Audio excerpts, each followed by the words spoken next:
nessa série de entrevistas que a gente está fazendo sobre os 10 anos do Rio Gastronomia, hoje a gente vai ter um formato diferente para marcar os 10 anos de gastronomia do Rio Gastronomia. A gente vai convidar, eu estou com o Luiz Petit, o Naco, que comandam várias casas hoje em dia, e é uma turma que cresceu meio durante o Rio Gastronomia. Uma casa nova deles é sempre divertida, é sempre jovial e muito competente. Eu queria conversar sobre esse fôlego, porque eu acho que eles estão animados, eu tenho a sensação que ter restaurante no Rio deve ser uma delícia.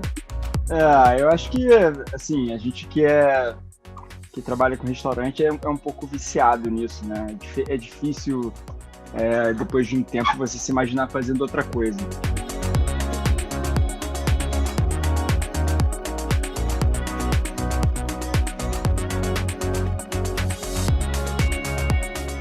Assim, é um mercado que veio se desenvolvendo bastante e foi muito legal que a gente fez parte desse desenvolvimento, a gente conseguiu viver esse desenvolvimento e talvez contribuir um pouquinho com esse desenvolvimento, né? Ao longo desses últimos, eu diria assim, desde o início da abertura da Prima, que foi em 2010, até hoje, né? 11 anos depois do primeiro restaurante do nosso grupo. Você está falando de lidar, abrir um restaurante, um salão, propor coisas novas. Vocês são muito ousados, né? Vocês vão. Eu acho que grande parte disso também foi para quebrar um pouco do estigma, né, que a cena de restaurante do Rio carregou por muito tempo, né? Tinha do serviço carioca estar muito sujeito ao humor, de estar muito num lugar comum.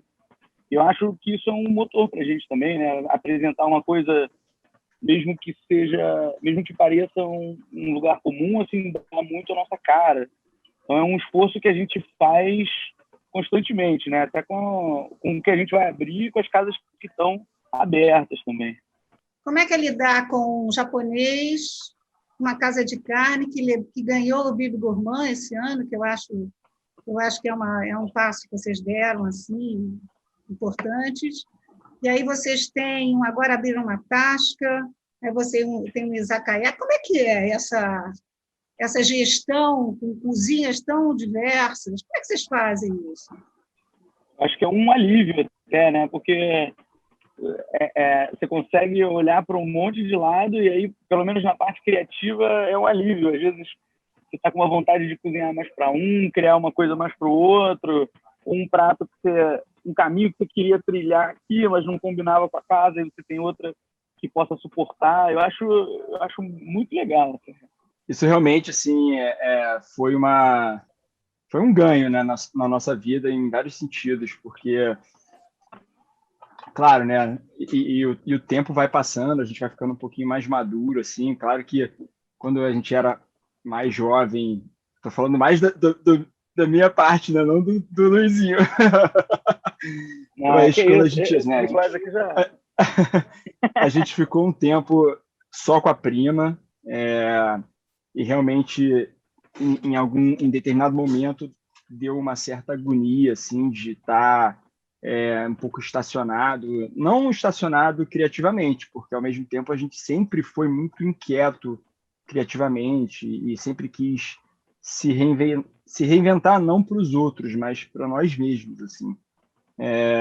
Mas tem uma hora que dá um desespero de estar só naquela temática. Então, teve um momento em que eu falei assim, cara, eu não aguento mais ver brusqueta e tal. Você falou em desespero, e esse ano? Foi um desespero, esse 2020? Esse ano foi um desespero, claro, né? Assim, foi um desespero, a incerteza desse ano. Não tem como não ter sido.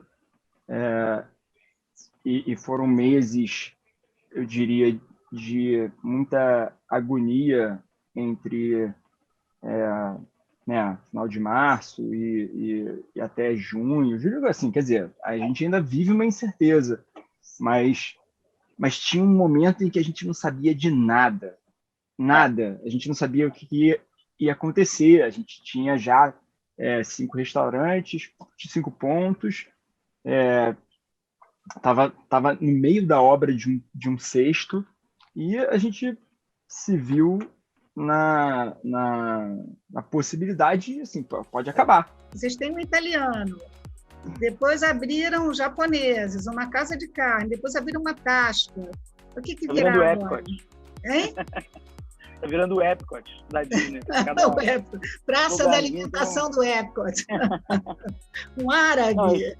Para 2021, assim, ainda tem muito que apagar os incêndios de 2020.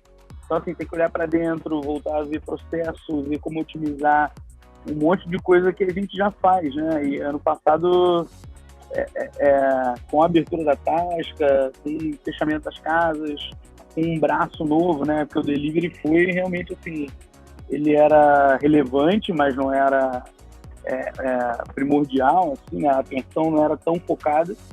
E a gente teve que fazer esse exercício de reconstruir isso, né? Construir um braço, construir... Vocês mantiveram? Plataformas. Sim, ainda em números absolutos o delivery ainda é muito importante, assim, até por conta da estrutura das casas que a gente sabe trabalhar, que são casas pequenininhas. Assim, então, hoje ainda é primordial para a gente manter isso. E acho que o começo de 2021, pelo menos, é muito esse processo interno mesmo, assim, de olhar para dentro. Mas a gaveta de sonho, né? A gaveta também está sempre sendo alimentada. Assim. Vocês têm muito prazer no que vocês fazem, né? Apesar de toda... A gastronomia do Rio é muito desprotegida, né? Você não tem uma cidade, uma prefeitura, uma gestão que invista, que facilite, ao contrário, né? Qual é a fórmula de sucesso para você ter um restaurante no Rio? Persistência, criatividade? O que é? Porque vocês tinham tudo para ter morrido na praia, né? Eram inexperientes no começo, né? A gente tem investimento próprio, né? Assim, claro que algumas casas têm alguns amigos que entraram juntos, assim, mas a maioria do nosso princípio, assim, é de que é justamente por isso que a gente não consegue pegar o melhor ponto do mundo mas a gente tenta pegar esse equilíbrio e uma vez que a gente investe todo o nosso tempo e dinheiro próprio nesses negócios, a gente tem que fazer ele acontecer. Em determinados momentos ao longo desses 10 anos, nós passamos por momentos difíceis, assim, em que até cogitamos eventualmente fechar. Fechamos, inclusive, né? Já fecharam, vocês fecharam o do CCBB, não foi? Nós fechamos ao longo desses anos a Prima São Paulo. Que a gente vocês abriram em São Paulo, não sabia. E a Prima do Fashion Mall. E o CCBB, fizemos um fechamento / transferência aqui para Botafogo, né? Mas já fizemos sites de vinho, de venda de vinho, que também depois vendemos, repassamos o site. E a gente chegou na conclusão, certamente, que a nossa aptidão é para coisas um pouco menores, mais intimistas. Assim, realmente uma coisa que a gente consiga controlar, porque a gente tem que estar presente, né? E o que você está pensando agora? O Petit, você está com o olhinho brilhando. O que você vai fazer agora no Epcot Center? Estamos conversando com várias embaixadas. 2020 foi uma coisa muito engraçada, porque uma das coisas que a gente faz, a gente viaja para ver o que está acontecendo nos lugares. É sempre um termômetro, né? Seja para São Paulo, seja para qualquer outro lugar no mundo. E foi uma coisa que a gente não fez. Assim, a gente viaja muito junto.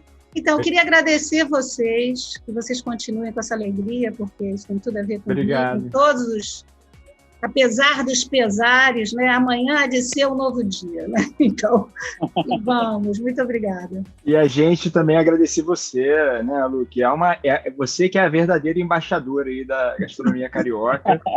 Verdade. Obrigado aí por sempre estar presente, sempre estar promovendo, sempre chamar a gente para participar. Estamos sempre de braços abertos aí. Uma coisa que eu senti muita falta de ter feito o Rio Gastronomia e de não ter rolado esse ano porque a operação é quase abrir um outro restaurante. Então, foi É bom, né? É um restaurante que você A monta Kátia sempre falava isso. Nossa, cada vez que tem um Rio Gastronomia, eu renasço. Então, muito bom. Mas a gente vai voltar. Ainda deixou esse gostinho. Oba. Mas obrigado pelo papo, foi legal. Obrigada, muito obrigada. Eu que agradeço. Obrigado, Lu. Tchau, tchau. Um beijo. Beijo.